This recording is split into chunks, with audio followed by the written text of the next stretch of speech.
Bonjour Laure. Bonjour Claire. Bonjour à tous. Voilà maintenant un mois que la rentrée a démarré et que tout le monde bosse dur. Donc pour certains, la pression doit sûrement commencer à monter aussi. Oui, mais rassurez-vous, les sosies sont là pour vous accompagner, vous rassurer et surtout vous faire déstresser.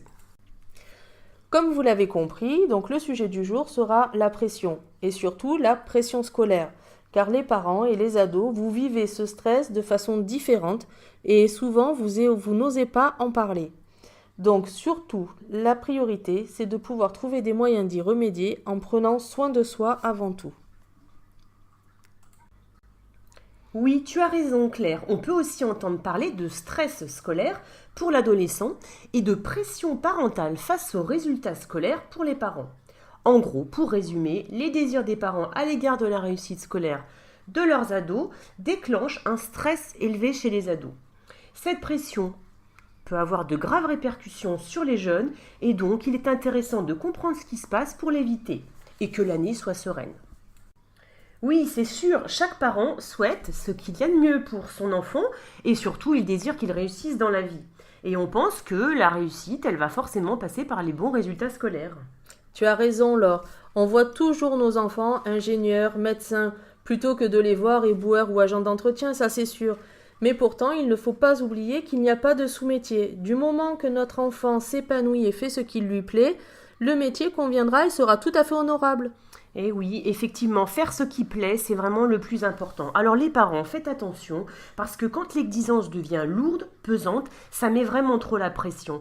Et si les parents sont trop manipulés par les résultats, les ados, qu'est-ce qui va se passer? Vont être angoissés, et cette pression va les déstabiliser. Pour vous les ados, c'est pas facile le job d'élève. Apprendre, faire les devoirs, être évalué. En plus, si on ne comprend pas, c'est la honte. Que vont penser les camarades et les parents? On n'a pas envie de décevoir les parents. On a envie qu'ils soient fiers de nous. On veut être à la hauteur de leurs attentes. Ouais, mais c'est dur de se sentir obligé d'avoir toujours des bonnes notes. Alors, quand on a un carton, une bulle, c'est difficile de montrer sa note. On peut même arriver à les cacher. Cacher les notes, ah oui, ça c'est sûr, c'est des choses qui arrivent souvent. Et si les ados en arrivent à de tels extrêmes, c'est parce que le regard des parents, quelle que soit votre relation, est toujours important pour l'ado. Parce que les parents, rappelez-vous, vos ados sont toujours en train de vous observer du petit coin de l'œil, même s'ils ne vous parlent pas, même s'ils font mine de vous faire la tête. Ils scrutent tout ce que vous pouvez dire, tout ce que vous pouvez faire et l'enregistrent dans leur petite tête. Je te rejoins Claire, c'est super important que chacun prenne conscience de la difficulté de l'autre. Un célèbre pédopsychiatre, pour ne pas le nommer Marcel Ruffo, dit qu'il ne faut pas mettre la pression scolaire à ses enfants et que c'est en faisant confiance aux ados qu'on leur donne de la confiance. Il prend par exemple le choix de l'établissement scolaire. Ça, je suis sûre que ça vous rappelle à tous de très très bons souvenirs. Effectivement, il insiste sur le fait qu'il ne faut pas dire aux ados que l'établissement ou les profs sont de piètre réputation, car l'ado ne sera pas confiant face à sa scolarité. Aussi, les parents, laissez tomber la stress attitude pour laisser place à la zen attitude en commençant tout d'abord par encourager votre ado sans le pousser à bout afin d'éviter de déclencher une peur de l'échec ou de vous décevoir. Les parents, ne soyez pas omnibulés par les résultats. Il est à l'école pour apprendre et en cas de mauvaise note, faire la balance avec les mauvaises notes et surtout les bonnes appréciations des profs. Valoriser son travail, le féliciter. Oui, vous savez, on est dans une société où il y a un système scolaire unique, mais nos enfants ne sont pas uniques. Et ce n'est pas parce que des fois ils ne réussissent pas forcément comme on le voudrait au collège, au lycée, que ça veut dire qu'il ne va pas réussir plus tard dans sa vie et avoir un bon métier. Souvent, on peut arriver à avoir un métier comme on le souhaite sans forcément passer par un système scolaire traditionnel. Tu sais, ça me fait penser à la citation d'Einstein. Tu la connais? Non, dis-moi.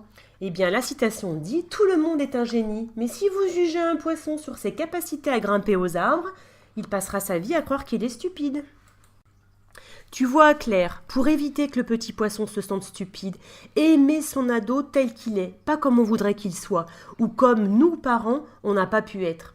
Se rappeler toujours que la bienveillance des parents favorise l'estime de soi des ados et surtout communiquer avec les ados. Les parents, on vous dit depuis tout à l'heure de rester zen, d'être bienveillant, de ne pas mettre la pression à vos enfants. Mais des fois, vous n'y êtes pour rien. Des fois, les ados se mettent la pression tout seuls. Alors vous, les ados, ne vous mettez pas la pression. N'ayez pas la crainte de décevoir vos parents. Vos parents vous aimeront toujours. L'amour ne se mesure pas avec les notes. Acceptez de faire des erreurs, ça arrive, sinon vous ne seriez pas au lycée ou au collège, vous sauriez déjà tout faire. Comme on dit, c'est toujours en forgeant qu'on devient forgeron. Il faut se donner le temps d'y arriver. Ne restez pas isolés, ça ne sert à rien et on pourra en plus ne pas voir vos résultats. En tout cas, les ados, vos parents seront plus déçus si vous n'osez pas leur dire, si vous n'osez pas leur parler, plutôt que s'ils reçoivent des mots, des mauvaises notes ou quoi que ce soit. Donc, surtout, s'il y a besoin, n'hésitez pas à demander de l'aide. Dites-le à vos parents ou à un adulte du collège qui vous servira de relais avec vos parents. Donc vous avez tous compris que pour éviter de tomber dans l'engrenage de la pression, il faut s'aménager du temps pour soi. Alors les parents, pour éviter la mauvaise ambiance à la maison, veillez à ne pas surcharger les emplois du temps. Se garder du temps en famille pour le bien-être. C'est cool et c'est bénéfique. N'hésitez pas à vous prendre des petits moments ensemble pour bouquiner, se faire une petite balade en famille. Oui, ou faire du shopping, aller au cinéma, faire une activité, une rando en pleine nature.